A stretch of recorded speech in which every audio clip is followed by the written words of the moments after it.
Om Swastiastu. Halo semuanya, perkenalkan kami dari kelompok 4. Di kesempatan kali ini, kami akan membahas materi mengenai penyusunan anggaran kas.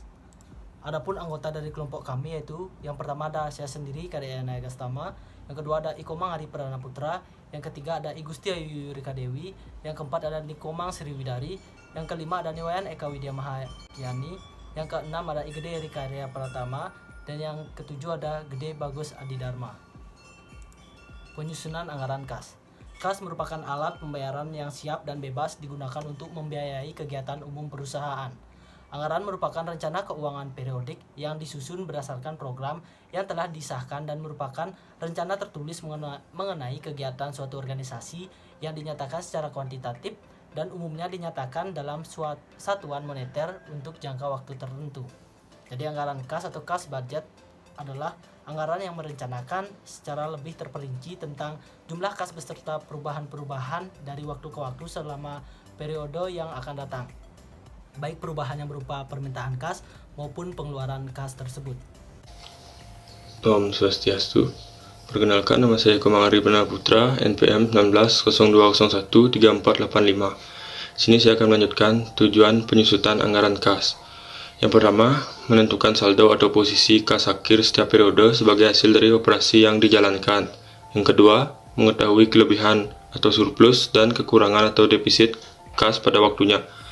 Yang ketiga, menyelaraskan kas dengan aset lancar, aset tak lancar, utang modal, pendapatan, dan beban. Yang keempat, mengetahui sumber kas masuk yang diperoleh selama satu periode dan digunakan untuk apa sumber kas tersebut. Hal ini tanpa pada harus kas keluar. Yang kelima, mengetahui kapan utang dibayar kembali. Yang keenam, menilai realisasi kas masuk dan kas keluar agar dapat diketahui selisih realisasi dan anggaran. Ketujuh, memperkirakan sumber kas di masa mendatang.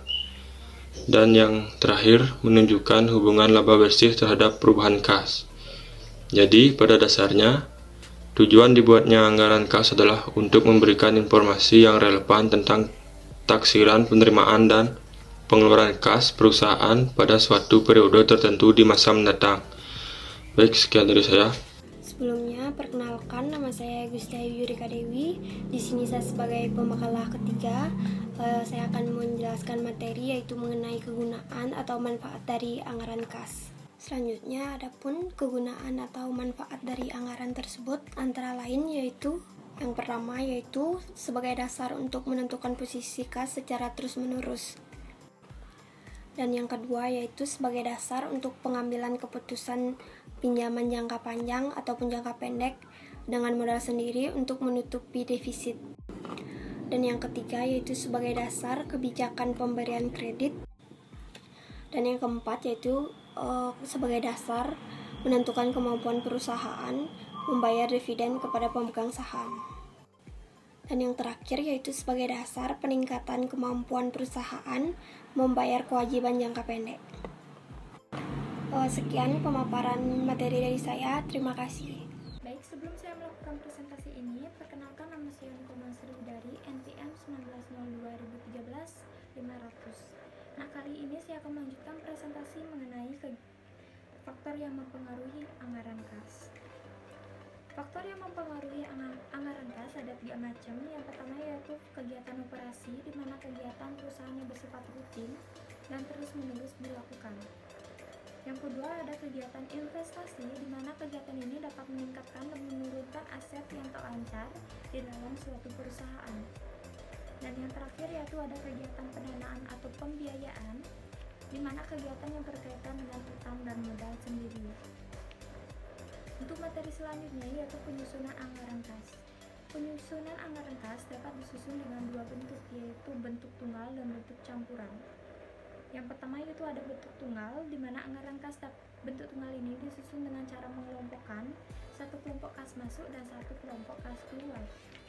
Yang selanjutnya yaitu ada bentuk campuran, di mana anggaran kas bentuk campuran disusun dengan cara setiap kegiatan kas yang masuk dikurangkan dengan kas yang keluar sehingga dapat diketahui kas yang masuk bersih atau kas yang keluar bersih dari masing-masing kegiatan perusahaan. Sekian yang dapat saya jelaskan, akan dilanjutkan oleh teman. Om Swastiastu.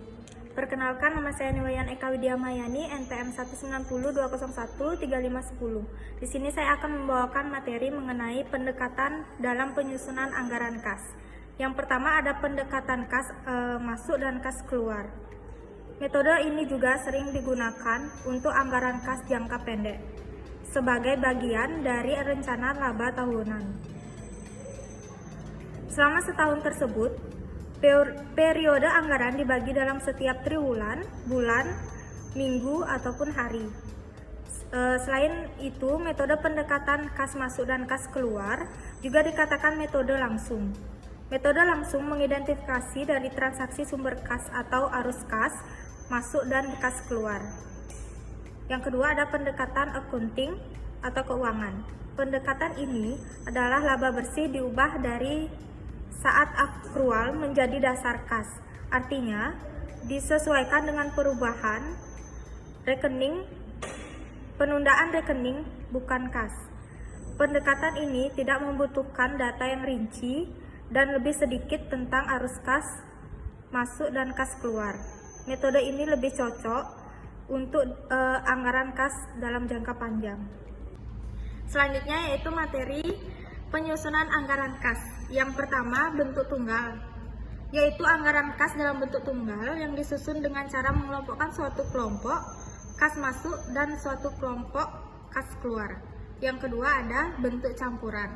Anggaran kas bentuk campuran disusun dengan cara setiap kegiatan kas yang masuk dikurangkan dengan kas keluar sehingga dapat diketahui kas masuk bersih atau kas keluar bersih dari masing-masing perusahaan. Terima kasih.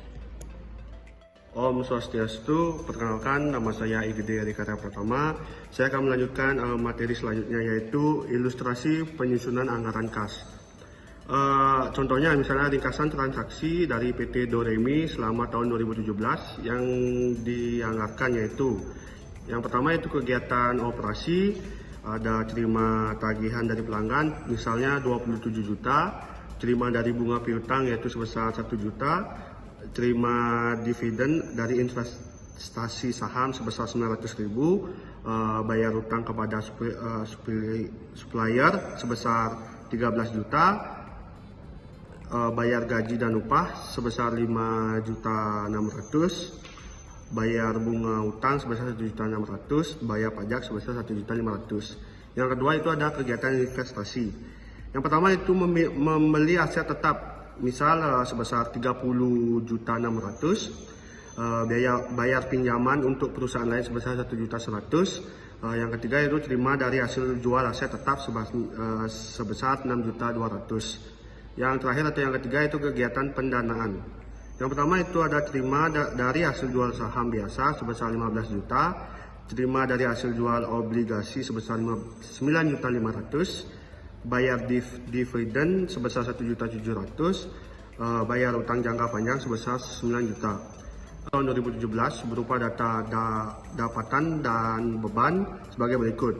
Yang pertama dapatan jualan sebesar 8.500.000, dapatan bunga sebesar 1.100.000, dapatan dividen sama dengan 900 juta, laba jual aset tetap sebanyak 700 juta, beban yaitu 31.200.000, harga pokok produk terjual itu sebesar 15.100.000, beban gaji dan upah sebanyak 5.400.000, beban penyusutan sebanyak 1.800.000, beban usaha lainnya sebanyak 1.700.000, beban pajak sebesar 1.500.000, beban bunga sebanyak 1.600.000. Jadi totalnya itu 27.100.000. Jadi untuk laba bersih yang tadi sudah ditambahkan atau dikurangkan boleh itu sebanyak mendapatkan laba bersih sebanyak 4.100.000. Sekian dari saya. Jelaskan format anggaran kas. Yang pertama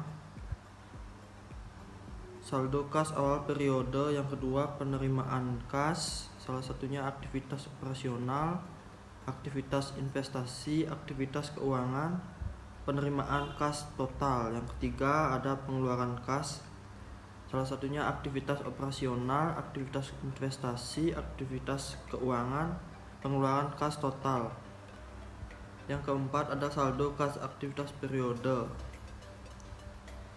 Saya akan menjelaskan anggaran kas jangka pendek tahunan.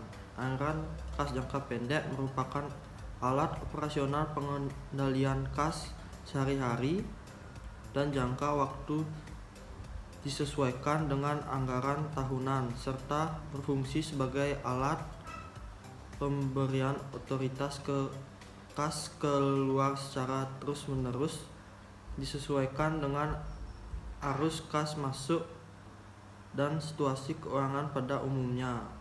Penyusunan anggaran ke jangka pendek dengan cara menelusuri sebagai kegiatan yang mengakibatkan terjadinya arus fisik masuk dan keluar, arus balik dari kebagian arus fisik masuk akan mengakibatkan terjadinya arus kas keluar.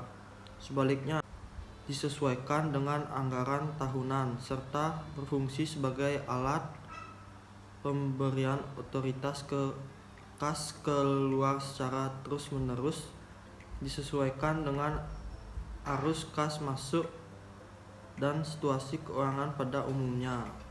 Penyusunan anggaran ke jangka pendek dengan cara menelusuri sebagai kegiatan yang mengakibatkan terjadinya arus fisik masuk dan keluar, arus balik dari kebagian arus fisik masuk akan mengakibatkan terjadinya arus kas keluar. Sebaliknya, arus balik dari berbagai arus fisik keluar akan mengakibatkan terjadinya arus ke kas masuk. Yang ke-10, anggaran kas jangka panjang. Anggaran kas jangka panjang adalah anggaran kas ini meliputi jangka waktu 5-10 tahun yang disesuaikan dengan perencanaan perusahaan yang telah disusun. Anggaran ini berguna untuk mengetahui kemampuan perusahaan menambah dan dana dari sumber-sumber internet dan sekaligus memperkirakan saldo kas pada akhir setiap tahun anggaran. Anggaran kas jangka panjang. Anggaran kas jangka panjang ini meliputi jangka waktu 5-10 tahun yang disesuaikan dengan perencanaan perusahaan yang telah disusun. Anggaran ini berguna untuk mengetahui kemampuan perusahaan menambah dana dari sumber-sumber internal dan sekaligus memperkiraan saldo kas pada akhir setiap tahun anggaran. Baik, sekian presentasi dari kelompok kami. Jika ada salah kata, kami mohon maaf. Kami akhiri dengan Parama Santi. Om Santi Santi Santi Om. Terima kasih.